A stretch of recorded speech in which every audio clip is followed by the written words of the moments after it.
Good morning, people. It's been a while. It's actually been about 3 weeks now since I actually recorded a YouTube video. Just kind of laziness, to be honest. You know what?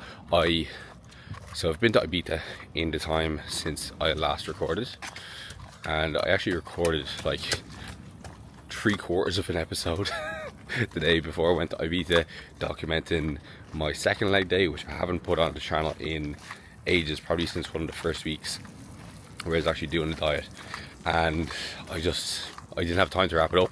Came in really late from getting my hair cut, rushed packing, and I was very late to bed. So like when I'm like rushing and stressed, the last thing I think about is taking out my camera and be like, hey, I'm gonna start vlogging. So let's hope today's a little bit better. So today I am going to be doing that leg session again, so I'm going to go through it. And I am also off to Ireland again this weekend. It is Oasis weekend, so I'm very excited for that. So Oasis are playing tomorrow. Well, they're playing today and tomorrow. I'm going to the Sunday event. I was very fortunate to go to see them the first time they played in 2009. Actually, not the first time, the last time they played in 2009 at Slane Castle. I was like 14 at the time, and I got a free ticket from one of my mates who lives beside Slane. It was Oasis, Kasabian, The Prodigy, and The Blizzards. The Prodigy had just released like the Invaders Must Die album, and what's the Kasabian album? I can't think of it off the top of my head. It's the one with fire on it. But it was, you know, at that age, hadn't even thought about drinking or anything like that. So it was just like pure euphoria just from the tune. So looking forward to it tomorrow. There's a good gang of us going. But yeah, man, like I'm surprised how well this diet has gone, considering how much I've got on. So as I said, like 2 weeks ago I was in Ibiza. I was there from a Friday to a Monday. You know, that was pretty much just non-stop party Friday to Monday, and no damage done. Came back actually I came back actually in the 88s. So before I went, I was in 89s, came back to 88s, and I pretty much stayed at 88s all weekend, or all week. I was expecting my weight to have spiked up quite a bit because, like, being completely honest, I was pretty much just drinking like the entire time, right? I was, from Friday to Monday, I think I drank more Bacardi and Coke than anything else. Like, it got to the point where I was drinking so much of it, I was like, this isn't even making me drunk anymore. So yeah, got away unscathed. But I guess when, you know, you can consider like a holiday like that, right, for 6 to 7 hours of a day, I'm on my feet, right, at night time, go to nightclubs, and you're just like essentially doing 6 to 7 hours of like low steady state cardio when you're dancing. And then as well during the day, like when I'm hungover, don't really have too much of an appetite for food, and my nutrition habits have always kind of guided me towards like having more like protein dense options and going towards vegetables. So like anytime I did eat, which I was eating like twice a day, I was essentially just going for like high protein meals, things like steaks. I had a stir fry one of the days, or no, had fajitas one of the days. So just going for like more kind of healthful food options, I guess. Like I don't really have a penchant for like fried foods, fatty foods anymore, especially in those conditions. I just want to eat things that are going to make me feel good. So yeah, got away pretty unscathed, and you know, the fat loss has continued. So this week has been a very good week on the scales. So as you see there, it was 86.7, and actually last night myself and I went out for a Chinese, and anybody knows when you go to an Asian restaurant, like, you know, you're gonna have so much fucking sodium in those meals, and you can almost guarantee that your weight is gonna spike. Whereas for me, yesterday, weight didn't spike at all. Weight actually went back down to my previous low. So I've had 86.7 pop on the scale 3 times this week. So last night, throw up what I got. We had some gyozas, we had some chicken skewers, we had some duck spring rolls, and then we had some egg fried rice, as well as this like pad dish. So, you know, I didn't get away with it because I did alter my meals early in the day, kind of similar to the video where I went through managing your weekends.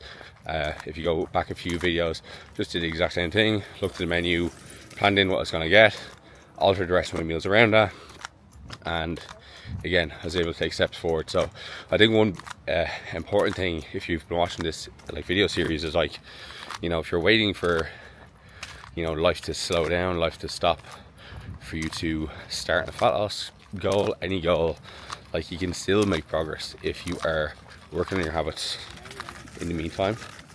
Because, you know, I've had 2 weddings, trip to Ibiza, I'm going to Oasis tomorrow, which I am going to be drinking at, and then I've had lots of meals out. I've done multiple travel weekends without my shows. Still, there's been no slowdown. It's just been continue to move forward. And I say to my clients all the time, like, if you are consistent, like the majority of the time, like 98% of the time, these like small events are not going to knock you off track. The strength of your habits outweighs any kind of minor inconsistency like this, because ultimately at the end of the day, if it's like every couple of weeks we're having events on like this, then it should be no issue. Should be no issue at all. So anyway, it is 9 a.m. I am just getting a few step-ins in, and then have to drop Emma to go get coffee with a friend. Then it's breakfast time, and then it is time for me to get ready to train. I still have to pack today. I'll go through my leg session as best I can while I'm in the gym. I'll try to talk, but this is the one session of the week where I'm like, I need to lock in when I'm doing it, because there's a lot of tough movements on it. Like there's Romanian deadlifts, there's pendulum squats, there's walking lunges, and to be honest, I just like to get in the zone. So I might just end up like recording a few clips and throwing them up here and just maybe vlogging the rest of the day. But yeah, we'll see how things go. Calories are down a little bit as well. So before I beat it, we did take calories down by just like 200 calories, 50 grams of carbs off each day, just to ensure the rate of loss continues the way it has been, because it did slow down a little bit. I was kind of getting like half a kilo here or there. So we just want to ensure that we're kind of still on track with our timeline, so we can finish up this phase as soon as possible. I have about 2 more kilos to lose if before I actually kind of finish this up. So yeah, we're almost there. Apologies I haven't been vlogging every single week like I plan to, but I would say I'm busy, but I've just been lazy. Alright.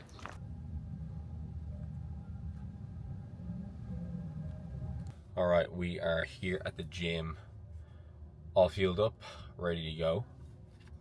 Now, kind of in 2 minds what to do today with my Romanian deadlift. So I have got my Romanian deadlift up to 225 kilos. Best I've done was for 4 reps. That was the week before Ibiza. And last week when I did it, I literally got 2 reps. I feel like my body weight at the moment, now that could have just been like post Ibiza recovery, but I feel like my body weight at the moment, I'm finding it extremely difficult to brace. I just don't have a lot of like cushion around my midsection. Lower back barely has any body fat, and I feel like I have been almost resisting the urge to just snap it in half, and it's been giving me a lot of anxiety. Now, I could say, obviously my body has adapted to this level of load and this level of stress, so I should be able to do it. I should be able to just go with 225 again today and give it a whack again, try to get it to within my rep range, which is 4 to 6. Or I could just lighten the load a good bit.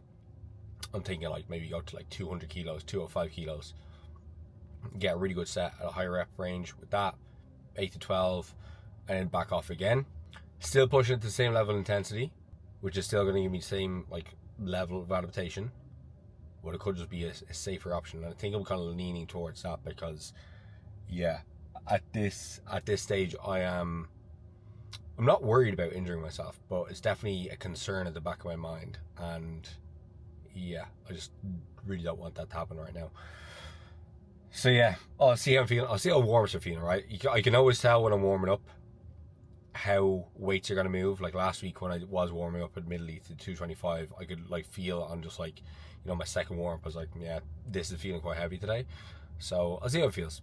If I get up to my like third last warm up, which is typically about 170, and that's flying, I'll do 200, see how that goes. And at 200, absolutely flies, then I will go up to 225. If not, I'll take the load reduction. I'm just going to go with that. So we'll play it by ear essentially. But this is one of the beautiful things about training for hypertrophy, is that you can be quite flexible in this kind of context. Like, it's not like, my goal is not to be as strong as possible in RDLs, right? My goal is to essentially stimulate my glutes, hamstrings, erectors as much as possible, and I can do that with a slightly lighter load, or I can do that with a slightly heavier load.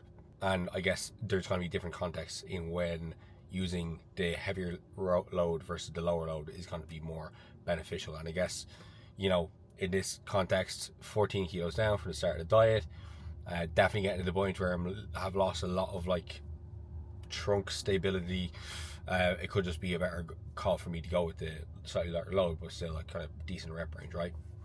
Again, intensity, that's one of the biggest things that matter. So once all those sets are pushed relatively close to failure, stimulus is going to be the same, but the kind of risk to reward definitely does change too.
All right, so we are on to line hamstring curl.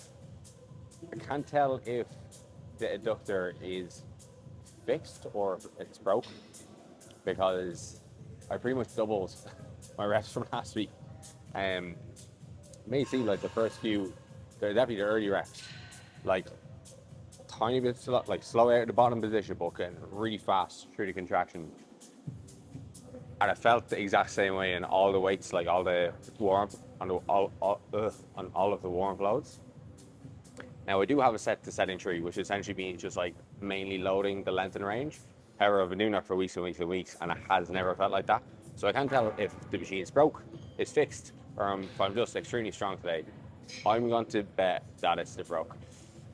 So you can see what I'm actually doing the adductor there. That I have like my knee sleeves over the knee pads, and then I also have a mat behind me, right? So the reason I've got the mat behind me is just to push my body a little bit further, which is going to push my hips a little bit further to align with the axis that's underneath the actual seat, right?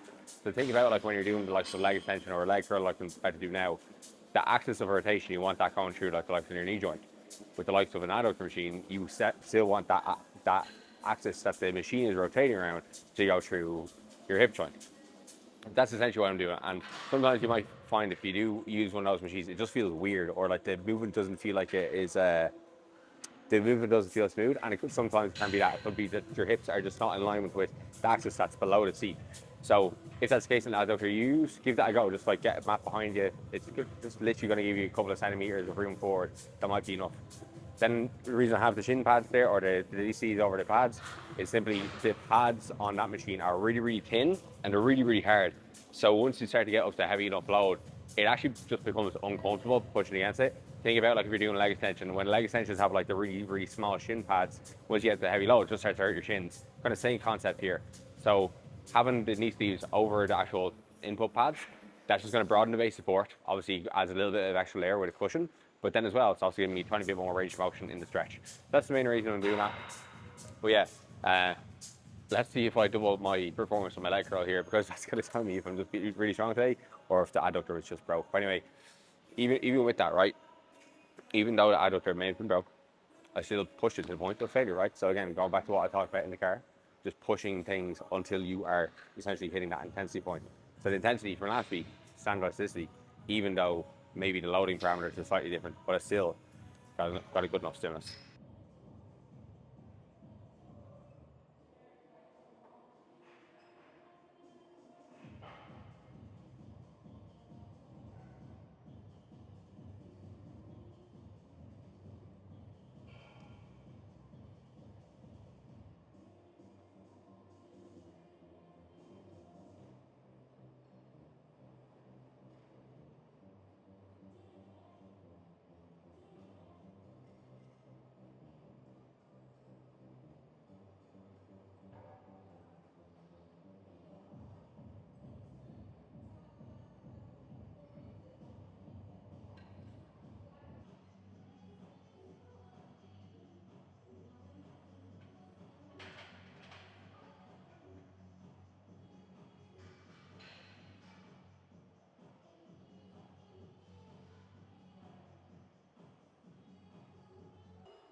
Yeah, so 220 for 4.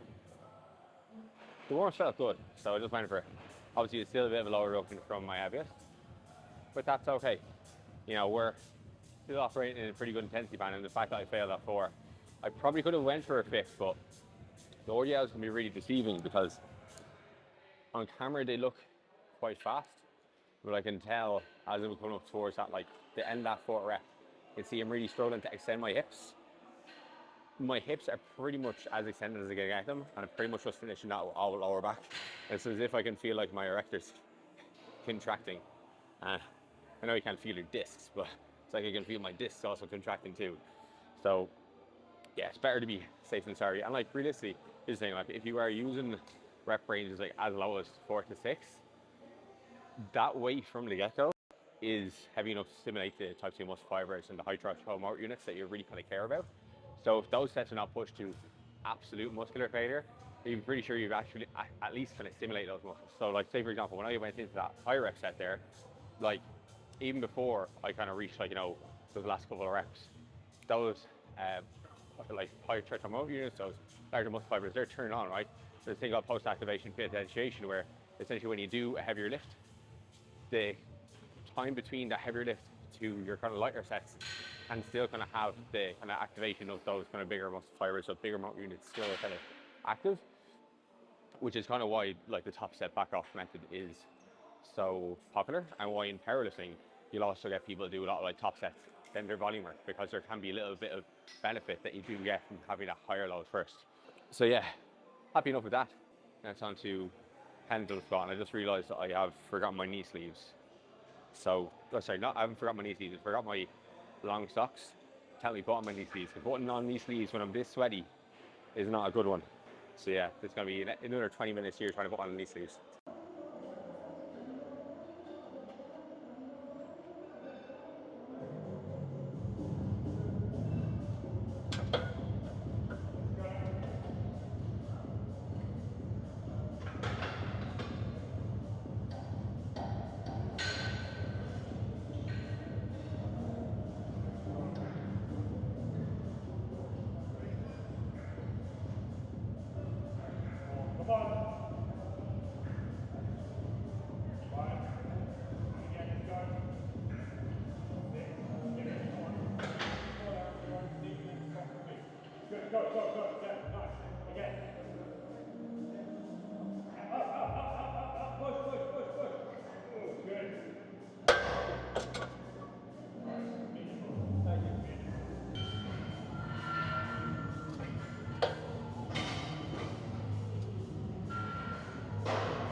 Workout done, and I'm just decompressing. After that session, I always need like at least like 5 minutes of just like quiet time in the car before I attempt to drive home, because it is the back end of the session is very exhausting. Like the combination of the RDLs into pendulum. I didn't record the leg extension, but I have to do a rest pause there, and then into walking lunges. Oh man, like the first half of the session is just so easy, and then you go into that and just like, god damn it, it doesn't get any easier. It's not meant to get any easier. It's just meant to kind of get used to the suckiness, I guess. Today, actually, like though going through the session, I didn't feel as like how to say. The last few times I've done that session, I've like had like this like kind of anxiety through the session, which has like made me like go slower. Like I'm almost like trying to delay getting into like the harder exercises, whereas like there's like fucking inflow, which is good. Like that's the kind of state you want to get to, is like just in a flow state where you're training, just going set to set, rep to rep, and everything just feels great. Like, to be honest, that session there was very close to the best I've done that session, which is the session just before Ibiza. So, you know, we're on the up. So let's hope that the next few weeks we're able to at least kind of match those type of performances until we get into the gaining phase. So as I mentioned, probably have about 2 more kilos to lose before I kind of exit this phase. AJ thinks that I could potentially have my stage weight elevated by about 3 or 4 kilos based off how I look at this weight now compared to how I looked at this weight the last time I prepped. I'm vastly leaner. I'll actually throw up on the screen when I was 87.1 the last time to 87.1 now. It's big differences. So yeah, I'm really hoping that, you know, I really hope that I have gained some muscle. I'm sure I have. I'm really happy with the look. But look, I need to get home now. I need to have my post-workout meal. I need to do my meal prep for later on for the flight and the airport. So, and I also need to pack, and then I'll probably be doing some work in the airport just to pass some time. So yeah, let's get home and let's crack on with the day. Alright, we're back from the gym. Time for post-workout. So, post-workout today is just be a whey shake. So whey with some coconut milk. So I'm going to use 50 grams of whey. Then some cereal. So one thing that I actually haven't really felt the need to do at all during this diet is like maximizing food volume to minimize hunger. So generally when you are going to go through the diet phase, like you're going to feel hungry at some point. And one thing that can really kind of make people's hunger a lot more or a lot greater is having foods that are very calorie dense but are low weight, right? So for the amount of grams, like per 100 grams, they have a lot of calories. Ideally, what you want to do in that context, if you are experiencing a lot of hunger, is go for more kind of nutrient dense options. So foods that have a low amount of calories per 100 grams. That can be a really helpful tool if you are kind of experiencing high hunger. And obviously, if you want to improve just like the overall nutritional quality of your diet, right? Like ideally, you should be trying to strive for mostly whole foods, vitamin and mineral rich foods, because as you go through your diet phase, it's not as if your mineral and vitamin needs really go down all that much, because you're still training hard, you still want your body to function optimally. But doing it from the get-go can cause some issues, right? Because what happens is that people just like end up like volumizing to the max every single meal, to the point of like almost feeling like overly bloated or overly full. So you see people like almost going way too hard on the fiber, way too hard on the fruit and veg. And like there is a point at which it just becomes too much. And like if it does get to the point where you're almost feeling bloated after every meal, or you're starting to like obsess about how to make your food more volumized. You see this with people when they're like using like cream rice, for example, where they're going from starting off the diet, we use maybe like 2 to 3 times the amount of water per amount of cream rice, up to 4, 5, 6. Or you see people starting to like add like fucking cucumber or zucchini, courgette. Zucchini is the American, isn't it? Courgette into like their oats. Like once that starts to happen, that's like, God, you've gotten really to like, you know, you've gotten to a bad place. Or using cognac noodles. Now, of course, if your calories are really, really low, it can help in that regard to make your like meals just a little bit bigger. But you know, if you can get away as long as you can without trying to like overly maximize your food volume, you're probably going to be in a better position, and you won't be like overthinking about food, or you probably will notice that you're probably not even getting as hungry because you're not getting as food obsessed. So yeah, I haven't really had to do that all this diet.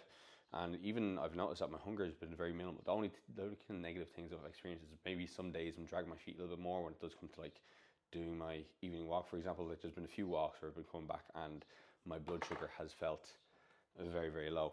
But for the most part, haven't had to do anything weird with food just yet, which is grand. And that should continue because I only have, again, like 2 kilos left to lose. So it should be pretty damn easy. And I guess this just comes from, you know, experience too. The more often that you've done diet phases, either the better you get at managing hunger, or you get better at not doing stupid shit, essentially. Oh, Jesus Christ. So just put a bit of flavor drops into this. There's low fat milk to make it taste a little bit nicer. I'll blend this up. Boom. All right, and then that is post-workout meal pretty much ready. I've been putting a bit of salt into this now. The only reason I'm putting salt into it is because the protein powder and milk, not a huge amount of sodium in it. The actual cereal, not a huge amount of sodium in it. And I want to replace the sodium after a very sweaty workout. All right, let's get this in. Packing is all done. Let's see what we packed. All right, so all liquids in here. Laptop stand. Have this to use in a plane, so you're going to watch my iPad without actually having to hold it. Laptop, we have charger, hard drive, and work phone. Also, here, what is it? No. Then we have my little bum bag. So I always wear this if I'm going to like events or gigs. It's just easier to have peace of mind when I know that all of my important stuff is on the front of my body and nobody can see it. So I have wallet here on the inside. And then we have the likes of my passport, and I'll put my phone in there usually. Now onto what I actually packed. So got my shoes for training because I'm going to train tomorrow morning. Loads of boxers, loads of socks, a few tank tops, a few t-shirts. Have what I'm going to wear tomorrow, this shirt, and then have some jean shorts, some tank tops. Pretty damn simple. My biggest like, how to say, my biggest weakness is very much overpacking for these short trips. So I'm doing my best today. I've only brought 2 options for shirts that I can wear tomorrow, and then it's just like I wear the same thing every day, so it's very easy for me. It's easy in theory for me to pack, but I'm always like, oh, what if I want to wear this? What if I want to wear this? It's like you wear tank top and shorts, some like basically the same shorts as well as like rotating between 3 different tank tops every single day. So you know, it's not that hard for me to actually pack. But yeah, that's packing done. So kind of make my meals now.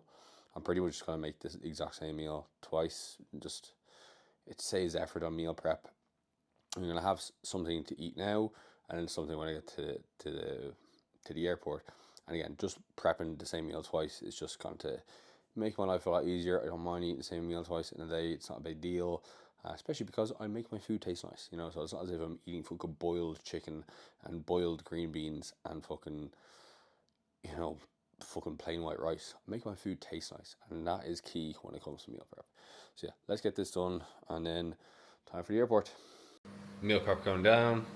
Right, so what we have here is 400 grams of chicken breast, coated in some rosemary, some thyme, salt and pepper, garlic granules, some breadcrumbs, and also some seed oils, some sunflower oil. What I'm basically making here, southern fried chicken, the exact same type of spices and herbs that they'll use. So again, this fit my macros. Like, utilize herbs and spices. It makes your diet so much more enjoyable.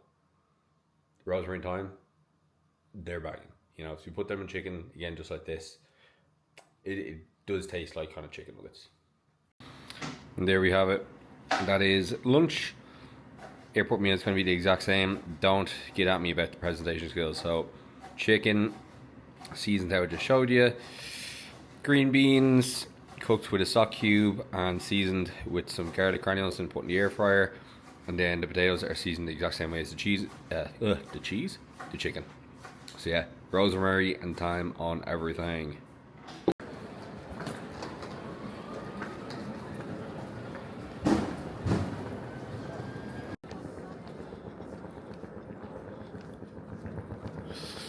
and we have landed Dublin Airport. It is 10:30, or it's actually only 10 past 10 Irish time. I'm gonna wrap up the vlog here. It's been a pretty bland vlog, but it's probably gonna end up being long enough. I'm actually editing it, to be fair. Boring enough vlog, but today was a travel day, today was a leg day, and tomorrow it's Oasis. I'm buzzing, but I'm equally excited to get home and just go to sleep. So yeah, thank you very much for watching. If you enjoyed it, do me a solid and like the video. Leave a comment. What's your favourite Oasis song? And why are they one of the best bands ever? Let me know in the comments. Anyway, that's it. Have a great rest of your day. I'll chat in the next one.